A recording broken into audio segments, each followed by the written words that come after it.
Alright everyone, and welcome back to Vettel Career. In the previous race it was the Malaysian Grand Prix, and Vettel got his second podium of the season then, in only 2 races with Red Bull. And we're going to look at the driver's standings now then after that second round. You can see Vettel now there in 3rd place, and which is where he was before, but he's now only 2 points off the lead of Michael Schumacher after finishing ahead of him in the previous round. And who knows if he can keep it his consistency. Maybe the bigger teams will be starting to see him as a threat later on in the season. There's still a long way to go as we're heading now into the Australian Grand Prix. And we're in Q1 actually. You can see Red Bull are actually struggling quite a bit this weekend. Vettel there only 16th at the minute then, right on the bobble.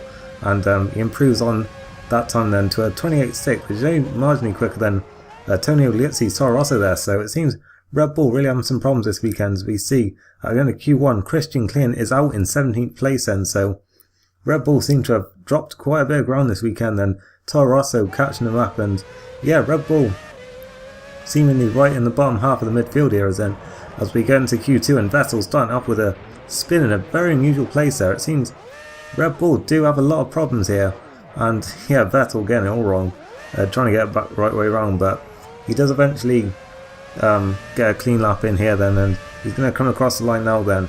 And to the line he comes. It was a 28.6 in Q1. He improves to a 27.5, but it's still quite a long way off that time from Fisichella. And later on in the session then, Vettel on another lap. He's got a Renault here, Alonso I believe it is, in his way, and he runs off track and then he cuts back across, and Vettel has lost his front wing. Some really careless driving there from Fernando Alonso, and Vettel weaving across the track there and almost saying, "Oi, what are you doing?" And well, we're going to look at a replay of it now then. On board Alonso, who was just cruised along here, not on a fast lap, and just running wide here then, and coming back onto the track right into the path of Vettel, and the Red Bull driver losing his front wing, and yeah, really compromises the qualifying session there, and onto it will be his final run then in Q2, and this will be crucial to see if he can get through. And no, it's not an improvement, it's only a 28.3, the only other time he could do after that incident with Alonso, and unfortunately he is out in Q2. Really not looking like a good weekend for Red Bull here then, only 12th and 17th for their drivers then. And yeah, Vettel with all to do once again. Yeah, his qualifying doesn't seem to have improved from the Toro Rosso days, it has to be said. But we're going to the grid then, as Fernando Alonso actually takes pole position for the second race in a row despite that incident. And Toyota with a very strong performance here then, 2nd and 4th for their drivers, with Trulli ahead of Ralf Schumacher, and the Ferrari of Michael Schumacher splitting them.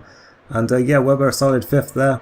McLaren's only 6th and 8th with Fisichella and Barrichello running that top 10. Then we've got the 2 Germans of Rosberg and Vettel on row 6.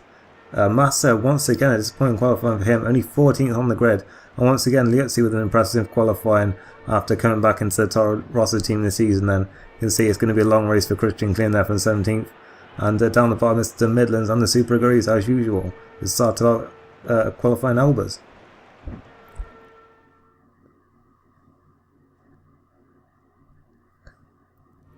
Here we are then on the grid, just waiting for the 5 lights to go out now. The lights are coming on.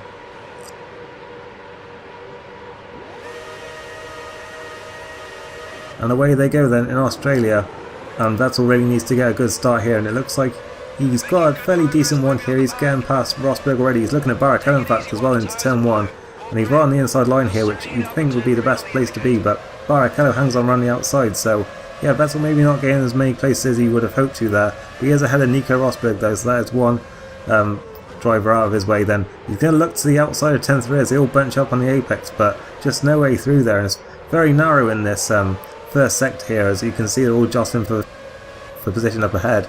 And yeah, Vettel only gaining 1 place then, which is, well, you'd think would be quite disappointing really, as Montoya, I think that is noticed, and it's Barrichello even, somehow getting the Honda and the McLaren mixed up there, but it was Barrichello diving past Fisichella there, up into 9th place then, and Vettel once again looking to the outside here then, as there's contact between the 2 Hondas, and Vettel's gone around the outside of Barrichello and Fisichella there, and looking at Jenson Button now. So yeah, it wasn't a good start to begin with, but then he seemed to sort of get back there then, as they all started to adjust for position. He's looking at Button around the outside into 10-11, but he's just never going to pass in there.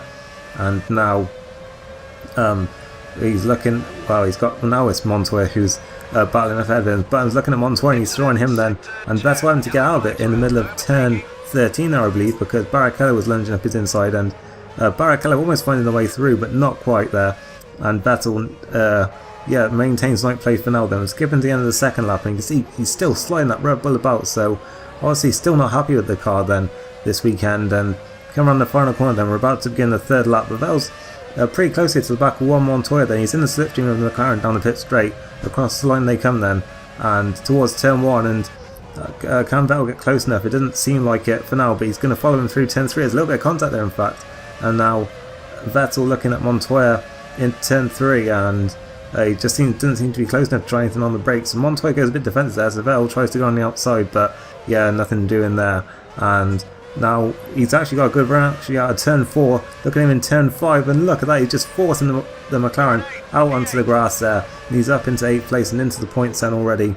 So yeah, as he actually goes deep then after pulling off that move, but Montoya couldn't capitalise, and yep, that's into the points then. We're skipping now to lap 4, and Button looking at Ralph Schumacher, who's dropped back after a good qualifying, and Button down at the inside of Ralph Schumacher into turn 13, and looks like he's through and into 6th place. They're still going side by side. There's a little bit more contact there then, and again, and Button finally through into P6 then, and now Vettel looking to capitalise on the Toyota, dropping back there then. It's all going from bad to worse really for Ralph Schumacher then, as the Red Bulls now line him up down the pit straight as we begin lap 5 of 18. And it looks like Vettel might be just a little bit too far back to try anything on the brakes into turn 1. He's still very close to the Toyota though, and surely he's going to have a run now towards turn 3, and indeed he's in the slipstream now. And is he going to try anything on the brakes? He's come so close to contact and he locks up. Ralph Schumacher is going to try and fight back, but Vettel closes the door on the outside, and that's a nice move up into 7th place. It's certainly a very gutsy one there. If you look on the replay, he just wasn't close enough to try anything on the brakes into turn 1, but then one of the best overtaking maneuvers you can do here is just to follow him through that first chicane and then get him into the heavy brake in there turn 3, and that's exactly what he did.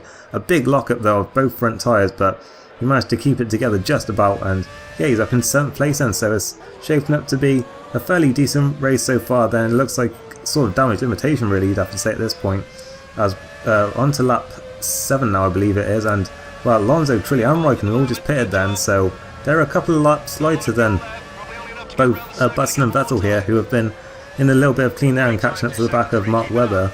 So who knows, maybe if they can keep this going for another couple of laps, they could be in with a shot of a podium here. And how about that for Vettel then?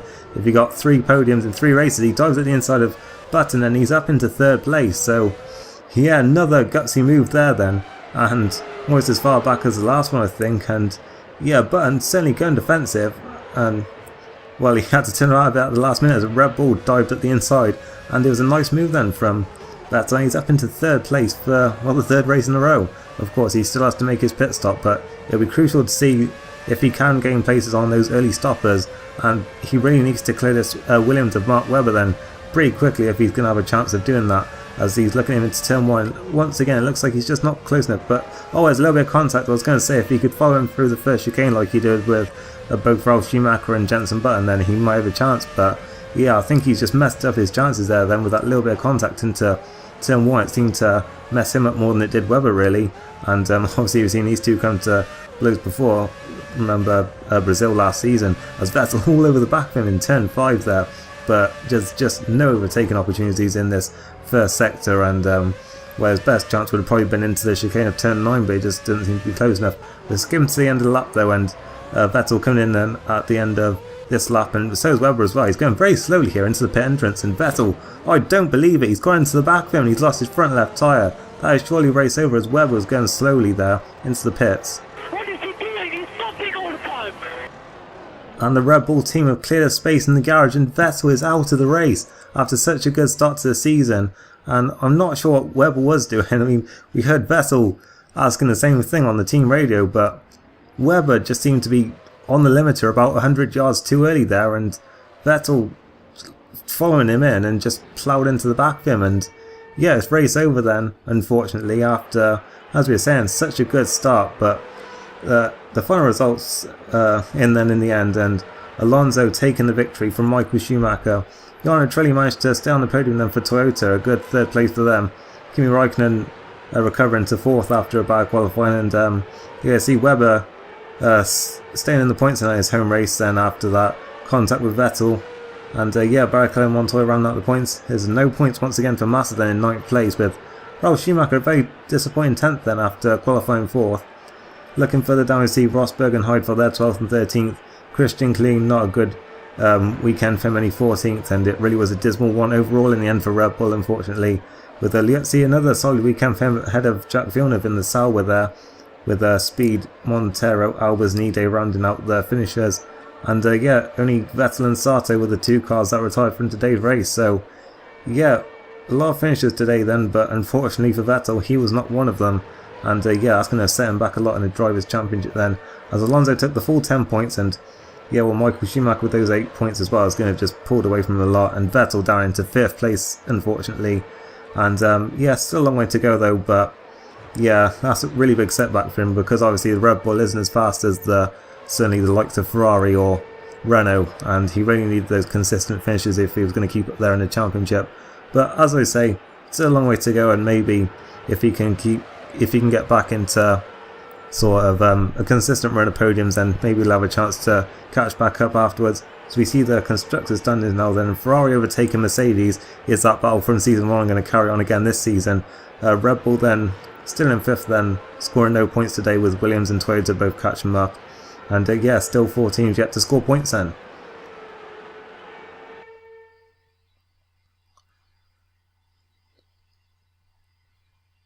So we go back to the motorhome then, and be a fairly somber mood in there today, I imagine. As yep, Red Bull with the email about don't worry too much about the occasional bad performance. I think that's mainly the gist of what they're saying there.